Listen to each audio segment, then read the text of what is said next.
Today we will analyze the response of parallel RC circuit to unipolar voltage input. Consider an RC circuit. Here we have resistor equal to 1 kilo ohms, capacitor is 1 nanofarads. Input is a unipolar voltage waveform with height 5 volts and time period 5 milliseconds. Since R and C are in parallel, the voltage seen across them will be same as the input voltage. Hence, we want to find the current flowing through the capacitor.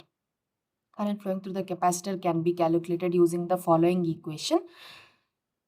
Now, after 5 milliseconds, the input voltage drops to 0 and the voltage source is replaced by a short. This is how the current flowing through the capacitor looks like.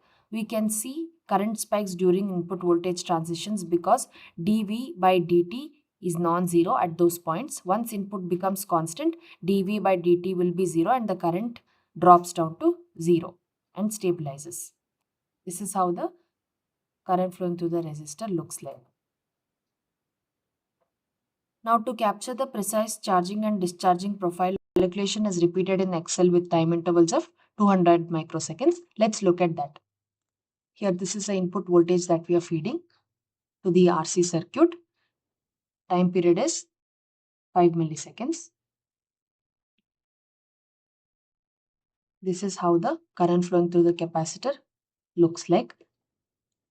Only when the input is changing from 0 to 5 or 5 to 0, we can see the current spikes.